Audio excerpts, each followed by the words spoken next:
नदी में जादुई लेंगा। एक गांव में राधिका अपने चाचा चाची के साथ रहती थी। बचपन से ही उसके चाचा और चाची ने उसको पाल पोस कर बड़ा किया था। उसके चाचा और चाची बहुत ही लालची इंसान थे। राधिका के माता पिता उसको बचपन में ही छोड़कर चले गए थे, इसलिए उसके माता पिता ने राधिका के नाम सारी प्रॉपर्टी कर रखी थी। उसकी चाची उसको गांव के एक छोटे सरकारी स्कूल में पढ़ाती थी। राधिका पढ़ाई में बहुत होशियार थी और अपने आगे की पढ़ाई करना चाहती थी। राधिका ने अपनी 10वीं कक्षा पास कर ली थी। सुनो जी, हमने राधिका को बहुत पढ़ा लिया है, अब हम उसका खर्चा नहीं उठा सकते हैं। वैसे तुम कहे तो ठीक रही हो, हमने उसे एटीएम मानकर अपने घर में रखा था। जब वो 18 साल की हो जाएगी तो हम उसकी सारी प्रॉपर्टी अपने नाम पर करवा लेंगे। हाँ, और हमारी कमाई का साधन भी बनेगी। अब मैं उससे सिलाई सिखाऊंगी। आजकल सिलाई बहुत महंगी हो गई है। वो हमें रोज पैसे देगी और घर का सारा काम भी किया करेगी। तभी वहां पर राधिका आ जाती है और कहती है, चाची जी, मैंने अपनी स्कूल की पढ़ाई पूरी, आप एडमिशन किसी अच्छे कॉलेज में करवा दीजिए। मैं कुछ बनना चाहती हूँ। मेरी माँ चाहती थी कि मैं बड़े होकर टीचर बनूं। तेरी माँ यहाँ पर कौन सा पैसों का भंडारा छोड़ कर गई थी, जो हम तुझे खिलाते भी रहे और पढ़ाते भी रहे। हम तुझे फ्री का खिला रहे हैं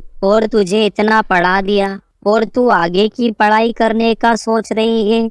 तो आप ही बताइए चाची, मैं क्या करूं? देख, मैंने तेरा नाम सिलाई सेंटर में लिखवा दिया है, तो तू वहाँ जाकर सिलाई सीख।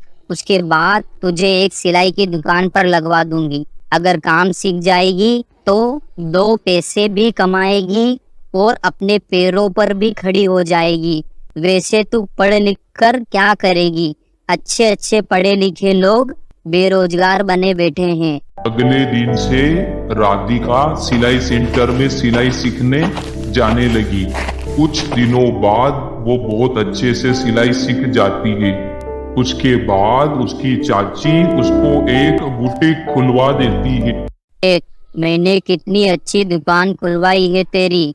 तू मेरी बेटी जो है, तू मेरी किसी भी बात का बुरा मत माना कर और अब यहाँ पर मन लगाकर सिलाई करना। और हाँ, जो सिलाई से जितने भी पैसे आएंगे वो सारे पैसे लाकर मुझे देना, क्योंकि मैंने तेरी दुकान खुलवाने के लिए बहुत सारा कर्जा ले रखा है। मुझे वो कर्जा चुकाना है। ठीक है चाची जी। अगले दिन से राधिका सिलाई करना शुरू कर देती है। कुछ शुरू में राधिका के पास सिर्फ 1 या 2 ग्राहक ही आते थे, लेकिन धीरे धीरे उसकी सिलाई की चर्चा दूर दूर तक फैल गई थी और उसकी दुकान पर ग्राहक आने लगे।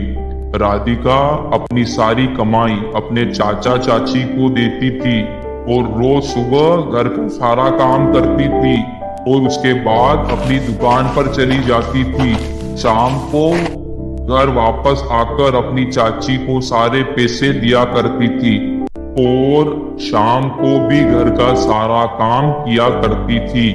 राधिका बहुत दयालु थी और बहुत ही नेक लड़की थी। एक बार एक परी बूढ़ी औरत का रूप बदलकर राधिका की दुकान में आती है और कहती है, बेटी, तुम मेरे लिए कपड़े सिल दोगी क्या? लेकिन मेरे पास देने के लिए पैसे नहीं है। मैं बहुत गरीब हूँ बेटी। कोई बात नहीं दादी माँ, मैं आपके लिए कपड़े सिल दूंगी, आपका ना जाना। थोड़ी देर बाद एक और लड़की उसकी दुकान पर आती है और वो कहती है, बहन, कुछ दिनों बाद मेरी शादी है। मेरी माँ नहीं है, मैं अपनी सौतेली माँ के साथ रहती हूँ। क्या तुम मेरे लिए कपड़े सिल सकती हो? मैं तुम्हारे पैसे धीरे धीरे कर कर चुका दूंगी, लेकिन अभी मेरे पास पैसे नहीं हैं। अरे तो क्या हुआ बहन, तुम चिंता क्यों करती हो? मैं तुम्हारे लिए फ्री में कपड़े सिल दूंगी, तुम्हें उसके लिए पैसे देने की कोई जरूरत नहीं है। उसके बाद राधिका उन दोनों के लिए कपड़े सिलती है। फिर अगले दिन वो बुढ़िया और लड़की दोनों अपने कपड़े लेने आ जाती है। फिर राधिका शाम को अपने घर लौटती है। बेटी, एक मैंने तेरे लिए गर्मा गर्म ब्रेड पकोड़े बनाए हैं, वो भी पनीर वाले। वैसे कितने पैसे लाई है आज तो? चाची जी, आज बिल्कुल कमाई नहीं हुई है। राधिका की ये बात सुनकर उसकी चाची उसको एक थप्पड़ मार देती है। कल मुई क्या बकवास कर रही है? कहाँ गए सारे पैसे? कहाँ घूम रही थी तू, जो आज तो एक भी रुपया लेकर नहीं आई? इसके बाद राधिका उसकी चाची को सारी बात बताती है। अरे मनहूस, हम तो खुद ही गरीब हैं। तुझे पता है आज का समय कितना महंगाई वाला है। मैं तुझे इतना अच्छा अच्छा खाना खिलाती हूँ और तू जो है फ्री में कपड़े बांटती फिरती है। मैंने तुझे इसलिए सिलाई सिखाई है ताकि तू 2 पैसे कमा सके। अब तू यहाँ से जल्दी चली जा, नहीं तो मैं तेरा मुंह तोड़ दूंगी। जाकर घर का सारा काम कर, बेवकूफ कहीं। रोते रोते राधिका वहां से चली जाती है और घर का सारा काम करने लगती है। एक दिन वकील की पत्नी कपड़े सिलवाने आती है। राधिका उसके बहुत ही अच्छे कपड़े सिलती है। उसके बदले में वकील की पत्नी उसको 6 सोने के सिक्के देती है। अरे वाह, आज तो चाची बहुत ही खुश हो जाएगी और मुझे अपने हाथों से खाना खिलाएगी। शाम को राधिका अपने घर लौट रही थी, तभी उसको रास्ते में एक औरत अंधे आदमी के साथ नजर आती है। बेटा, मुझे अपने पति की आंखों का ऑपरेशन कराना है। मैं आपकी क्या मदद कर सकती हूँ? क्या तुम मुझे थोड़े पैसों की मदद दे सकती हो? ये तो बहुत दुखी लग रही है। अगर इनके पति की आंखों की रोशनी वापस आ गई तो इससे अच्छा और क्या ही हो सकता है। मैं एक काम करती हूँ, ये सारे सोने के सिक्के इन्हें दे देती हूँ। उसके बाद राधिका वो सारे सोने के सिक्के उस औरत को दे देती है। ये लीजिए, अब आप अपने पति का इलाज अच्छे से अच्छे अस्पताल में करा लीजिए। उसके बाद राधिका अपने घर चली जाती है। अरे बेटी, आज मैंने अपनी सहेली से सुना है कि तुझे आज 6 सोने के सिक्के मिले हैं। ला बेटी, जल्दी से सोने के सिक्के मुझे दे दे। अरे ऐसे क्यों खड़ी है, जल्दी दे। राधिका अपनी चाची को सारी बात बताती है। उसकी चाची वो सब बातें सुनकर बहुत गुस्सा हो जाती है और राधिका की खूब पिटाई करती है। मेरे लाख समझाने के बाद भी तुम मान नहीं रही है। लगता है तू ऐसे नहीं मानेगी। तुझे अपनी दुकान का बहुत ज्यादा ही घमंड हो गया है। उसके बाद राधिका की चाची राधिका को घर से धक्के मारकर बाहर निकाल देती है। राधिका थक हार कर एक सड़क के किनारे बैठ जाती है।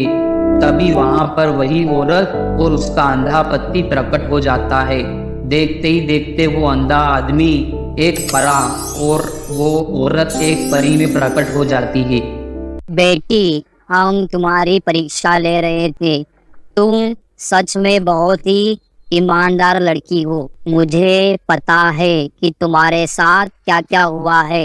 उसके बाद परा और परी मिलकर अपने जादू से बादलों में एक छोटा सा लहंगे का घर प्रकट करते हैं। बेटी, ये एक लहंगे का घर है। तुम इसे गांव के पास वाली नदी में रख देना। उसके बाद ये एक बहुत बड़े लहंगे के घर में बदल जाएगा। उस घर में तुम्हें किसी भी तरह की तकलीफ नहीं होगी। उसके बाद राधिका उस घर को गांव के पास वाली नदी में रख देती है। देखते ही देखते वो एक बड़े घर में बदल जाता है और वो एक जादुई लहंगे का घर बन जाता है।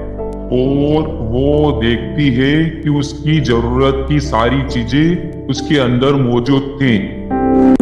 मेरे प्यारे दोस्तों, कैसे लगी आपको हमारी ये कहानी?